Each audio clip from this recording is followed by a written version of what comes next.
Your body has already decided your hands are expendable. Step outside on a cold morning and something in you runs the numbers before you finish your first breath. Blood pulls back out of your fingers. Your skin goes pale, then waxy. Your fingertips stop reporting what they touch, and you cup your hands and breathe into them without ever deciding to. That is not your body failing in the cold. That is your body doing the exact thing it was built to do, and it will do it to you every winter for the rest of your life. But here's the thing. In some people, the hands come back on their own in warm waves after about 10 minutes outside. In most people, they don't. Which one you are is not random, and it is not luck.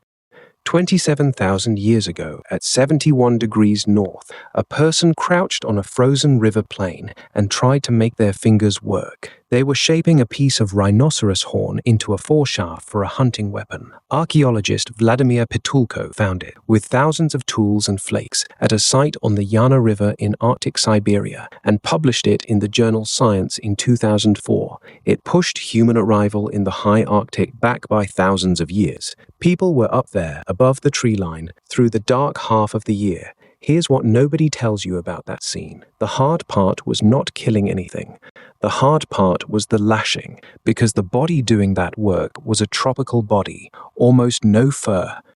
2 to 4 million sweat glands, a cooling system built for a savanna afternoon, standing in air that sat far below freezing for months. Every feature of it was designed to shed heat, and heat had just become the only thing keeping it alive, so it triaged. Call it the sacrifice order. When your core is threatened, your body does not defend all of you equally. It ranks you. Brain, heart, and liver are defended absolutely. Everything else is negotiable, and it gets surrendered from the outside in. Fingers first, then toes, ears, nose, then hands and feet. The vessels in your skin clamp shut and drag the warm blood inward, and the parts of you furthest from your heart go cold, so the middle of you stays alive. And it works. It is why you survive the walk to the car. But here's the problem. The sacrifice order takes your hands. In 2010, 3 researchers, Wen-Lin Chen, Yu-Chuan Shi, and Chia-Fen Chi, put volunteers' hands into water at 11 degrees Celsius, about 52 Fahrenheit, and asked them to keep doing fine finger work for 40 minutes. Dexterity fell by more than half. Not their strength, their precision. Now put that on the person kneeling at Yana. Numb hands cannot lash a foreshaft. They cannot nap an edge, not wet sinew or spin a fire drill fast enough to catch a spark. The one adaptation keeping your ancestor alive in that cold was quietly switching off the tool making that was the only reason they could be there. So the answer had to come from outside the body. And that's where it gets interesting. Fire is the oldest answer, and the story usually stops right there. They were cold, they had fire, problem solved. Except fire has a flaw anyone who has stood at a bonfire already knows in their body. Fire only warms the side facing it.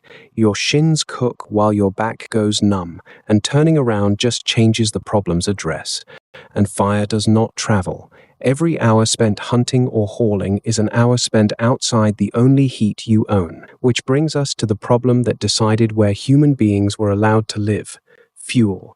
At Kostenki, on the Don River in Russia, there is a ring of mammoth bone 12.5 meters across, built from 64 mammoth skulls and 51 mammoth jaws, roughly 22,500 years ago. In 2020, a team led by archaeologist Alexander Pryor of the University of Exeter published their excavation of it in the journal Antiquity, and the striking find was not the bone, it was what came out of the soil inside the ring. Charred wood. More than 50 burnt seeds, and ash from bone that had been burned as fuel. Mammoth bone is greasy. It holds fat, and fat burns. On a treeless plain, the animal you killed for meat was the animal you burned to keep from freezing. But here's the problem with fuel. Somebody has to fetch it. Nobody stockpiles mammoth bones standing next to the fire. Someone goes out into the cold for hours and drags it back, working outdoors with hands their own body has already started giving away. Fire did not solve the cold. Fire moved the cold onto whoever had to leave it, so heat had to become portable. The first version was crude. Kill an animal, scrape the hide, hang it over yourself. Ian Gilligan, who studies clothing and climate at the University of Sydney, argues that for most of prehistory, clothing was exactly that, occasional, improvised, picked up when the climate turned and dropped when it softened. And this is where it gets remarkable, because a draped hide fails in two completely different ways. The first is obvious, it gaps. Reach, bend, or swing an arm and cold air pours in at the shoulder, the waist, the wrist. Standing still, a draped skin is warm. Moving, it isn't. The second failure is the one that actually killed people. A draped hide traps sweat. Work hard in deep cold and that tropical cooling system fires up exactly on schedule. You sweat into your furs. Then you stop moving, and now the only insulation between your skin and a sub-zero night is soaked. And wet insulation does not insulate. Your ancestors' greatest advantage over every animal on that steppe, the ability to dump heat and keep going, turned lethal the instant they wrapped themselves in a skin. Here's the part people forget about the Ice Age. The fix for that was not a thicker fur. It was a sewing needle. In 2016, excavators in Denisova Cave in the Altai Mountains of southern Siberia lifted out a bone needle 7 centimeters long with an eye drilled through one end from layers dated to roughly 50,000 years ago. An awl punches a hole. Only a needle pulls thread back through it again and again in a controlled line. That is the difference between wearing a skin and building a garment. Sleeves that close at the wrist, a hood that closes around the face, layers you can open at the neck to vent heat before you soak yourself, and shut when you stop. You can see the result lying in a grave. At Sungir, near Vladimir, in Russia, the Soviet archaeologist Otto Bader excavated burials from around 30,000 years ago, in which 2 children lay under thousands of mammoth ivory beads, 4,903 on one child, 5,274 on the other. The beads were not poured over them in a heap. They lay in lines, around a cap, down 2 sleeves, along trousers that ran into footwear in one unbroken piece. The clothing rotted away and left its own blueprint in the dirt. Estimates put each of those beads at around 45 minutes of handwork, which pushes that one burial into the region of 10,000 working hours. Fast fashion this was not. So the question becomes, what did all that sewing actually buy? It bought the floor hiding inside it. 10,000 hours is not a garment. It is a debt. Somebody has to feed the person sitting and sewing, and somebody has to kill the animals whose hides become the panels and whose sinew becomes the thread. The warmer your ancestors got, the more tightly they were tied to a supply chain of dead animals, and the further north it carried them, the harder it became to walk back out. And clothing still leaves you outdoors. The last ancient answer was to build a warm place and stay in it. That may be what the Kostenki ring was, though Pryor's team was careful here. Activity inside the circle looked lighter than a camp lived in for months should look. So the reading isn't settled. What is not in doubt is why anyone chose that patch of ground. Beside it ran a spring that did not freeze. And that is the problem nobody thinks about until they are standing in it. In deep cold, water is scarcer than food. Snow is not water. Snow is water you pay for. Eat it cold, and your own body does the melting, spending the exact heat you are fighting to keep. Melt it over a fire, and it costs fuel somebody walked into the cold to fetch. An Ice Age settlement was not built where the food was. It was built where the water stayed liquid. But here's the thing about a chain like that. Every single link of it is still inside you. Right now, in a heated room, you are sitting in the finished version. The fire that only warmed one side became a furnace that warms all of you at once, in every room at 4 in the morning, without anyone getting out of bed. The fuel that had to be dragged in from the cold became a pipe in the wall that nobody looks at. The draped hide that gapped at every joint became a coat you can order in 90 seconds. The 10,000 hours of sewing became a factory. The spring that never froze became a tap. 6 problems your ancestors spent tens of thousands of years chaining together were closed in roughly a century and a half. Put that in generations instead of years, and it stops being abstract. Your ancestors ran that chain for something like 10,000 generations. Central heating has been common for about 6. Your body has had no time at all to notice. And here's the uncomfortable part. You did not just solve cold. You oversolved it. For every ancestor in that chain, being warm was work. Heat had a price, and the price was calories, hours, and risk. Your body was built on that assumption. It assumed the temperature would swing hard across the year, that you would spend part of every winter genuinely, physically cold, and that staying alive would cost you effort measured in bone and hide. Now, think about the last 12 months of your life. What temperature was the air actually touching your skin? Not outside, around you, almost certainly somewhere between 20 and 22 degrees Celsius, 68 to 72 Fahrenheit, in January and in July, awake and asleep, at your desk and in your bed.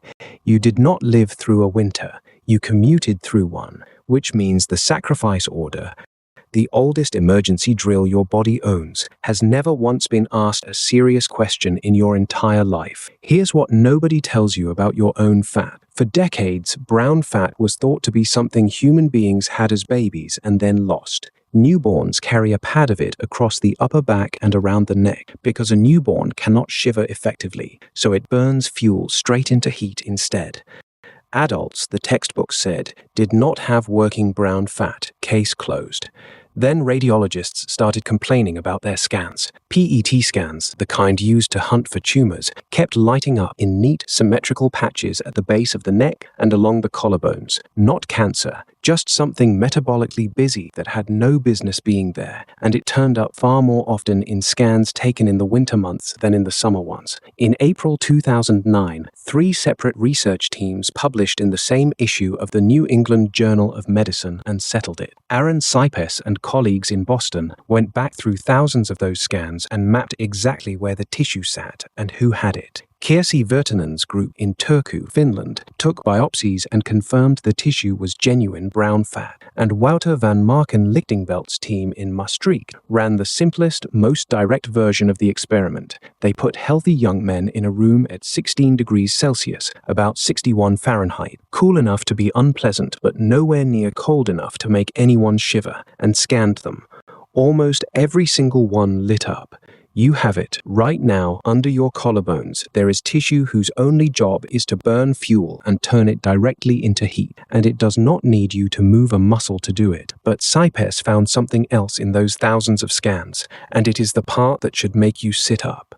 Whether a person had detectable brown fat at all tracked with how old they were, and with the outdoor temperature on the day they were scanned. Younger people had more of it. People scanned in cold weather had more of it. In the older patients, the heavier they were, the less likely it was to show up at all. Read that as a story instead of a statistic. The tissue is not simply issued at birth and slowly lost. It answers to the weather, and the colder the life around it, the more of it there is to find. So the question becomes, when was the last time you gave it a reason to switch on? Because that is the mismatch, and it is bigger than a metabolic curiosity. Your ancestors' bodies were built around an annual argument with the temperature, and you have quietly cancelled the argument. In 2011, a group of researchers led by Fiona Johnson published a review in the journal Obesity Reviews, raising exactly this possibility, that spending more and more of life inside a narrow band of comfortable temperature might be one of the overlooked contributors to rising obesity. That is a hypothesis, not a settled fact, and the honest position is that nobody has run the decades-long experiment that would prove it. But the direction of travel is not in dispute. Central heating did not just remove discomfort, it removed a job your metabolism used to do for free, every winter for 200,000 years, and the flaw in that solution created the next one.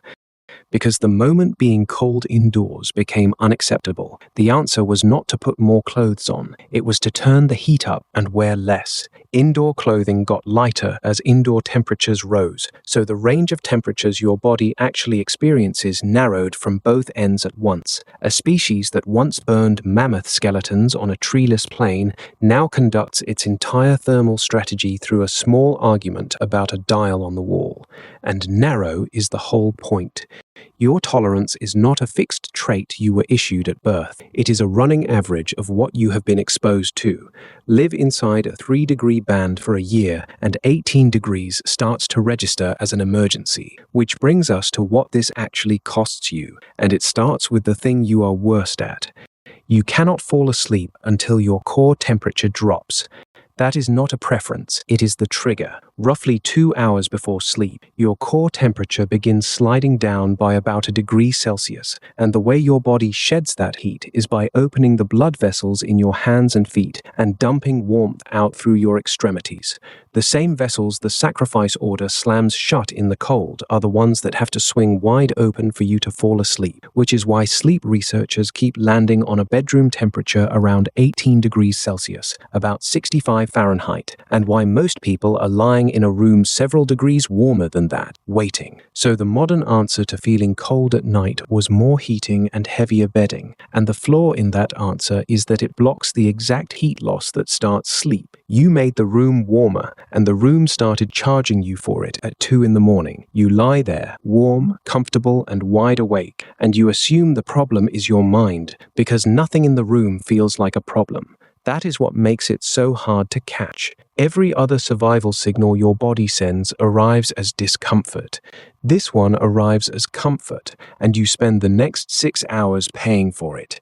Then there is the year itself. Your ancestors' weight moved with the seasons because their thermal costs did. Winter was expensive. Winter burned calories just to exist before anyone had walked anywhere or lifted anything. You have deleted that expense and kept the eating, and a season that used to take something back from you now simply doesn't. And here's the uncomfortable part of that. Winter has not just stopped costing you calories, it has started costing you your life outdoors. When mild cold registers as suffering, you stop going out in it, which means the coldest, darkest quarter of the year is also the quarter where you move least, see daylight least, and see other people least. The heating did not only shrink your temperature range, it shrank your map. Your tolerance, meanwhile, is gone. A person at Kostenki worked outside in a hard winter for hours at a stretch and did it for a lifetime. You get about 4 minutes between a car door and an office door before you start doing the thing with your hands, and that is the sacrifice order coming due. The cruelest part of it is where it lands. That system evolved to trade fingertip precision for survival in a world where the precision work could wait until you got back to the fire. The lashing, the knotting, the fire drill, the needle, all of it happened in camp, in the warm, with hands that had come back. Now the fine work is the part that happens outside. You are on a platform, in the wind, and the screen in your hand only answers to bare skin. So you pull the glove off, in the cold, to do delicate fingertip work with fingers your own body has already switched off, and you stand there jabbing at glass and getting it wrong. 27,000 years later, in a coat that would have been worth a life at Kostenki, you are outside, failing to make your fingers work. Because the system never turned off, it cannot tell the difference between an Ice Age plane and a car park. So several times a day, all winter, your body still runs a full emergency triage. It still pulls the blood out of your fingers. It still surrenders your hands to defend a core that was never once in danger, for a walk that lasts 90 seconds. You get every cost of the adaptation and none of the reason for it. It is a survival system firing over and over into a world that no longer contains the threat, and it will keep firing for as long as you live. Your ancestors paid for their heat in bone, hides, and hours, and got a body that worked. You pay for yours with a card and get a system with nothing left to do, except that last part is not quite true, and this is where the whole thing turns back over. In 1930, a cardiologist named Thomas Lewis was studying what happens to a hand held in freezing water, and he found something that should not happen. After about 5 to 10 minutes, the clamped down vessels in the fingers suddenly open again. Warm blood floods back in. The finger reddens and heats. Then it clamps shut again, and a few minutes later it opens again. And the cycle repeats for as long as the hand stays in the cold. It is called cold-induced vasodilation, and it also goes by a better name, the hunting reaction, because the vessels appear to hunt for a compromise. It is your body's own correction to the sacrifice order. It says, in effect, keep the core defended, but do not let the hands die, because a person with dead hands is not going to last out here anyway. It is your ancestors' very first problem, and their oldest answer to it, still running inside your arm. And here is what makes it the answer to the question this opened on. That response is not evenly distributed. People who live and work in the cold have a stronger one. But the differences have never been cleanly separated into genes and exposure, because in study after study, people from warm climates who spend enough time in the cold develop a response that becomes difficult to tell apart from that of people who grew up in the Arctic. Which one you are is not a question about your ancestry, it is a question about your exposure. And that reframes what the entire chain was for. None of it was optimizing for comfort. Fire, the needle, the bone circle, the unfrozen spring, every link was optimizing for a body that would spend part of every year negotiating with cold and winning. The comfort was a byproduct. The negotiation was the point, and your body still shows up for it, still runs the triage, still fires the hunting reaction, still keeps the brown fat under your collarbones assembled and idle. The system is not broken, it is unused, and it responds faster than it has any right to. In 2013, van der Lans, van Marken-Lichtenbelt and colleagues published a study in the Journal of Clinical Investigation in which 17 young adults sat in a room at 15 to 16 degrees Celsius, working up to 6 hours a day for 10 days. Not ice baths, a cool room. After 10 days, their detectable brown fat volume had risen by around 37%, and the heat they could produce without shivering had gone up by more than half, which makes the practical version much smaller than it sounds, because the goal is the signal, not the suffering. Nothing here requires standing in a freezing shower hating your life. It means letting the temperature move again, sleeping in a colder room, which is the cheapest one available and pays you back the same night, walking outside slightly underdressed for 10 minutes instead of loading up for a journey to the car, letting the first 2 minutes of cold be uncomfortable instead of treating discomfort as a fault that has to be corrected immediately. Do that with any consistency and the response changes. The hands take longer to go. The waves come back sooner. 18 degrees stops reading as an emergency. You are not toughening yourself up. You are switching a system back on that has been sitting there fully built, waiting to be asked. So tomorrow morning you will step outside and the blood will pull back out of your fingers and you will cup your hands and breathe into them. That gesture is not you losing to the cold. That is a decision your body made a very long time ago on a plain with no trees in favor of your heart and against your hands, and it is still making that decision for you every single day of your life. The only thing that has changed is that you are the first person in that entire line who never has to argue back. And if you want to know what the other half of that ancient thermostat looked like, there is a video on this channel about what those same bodies did when the heat came for them instead.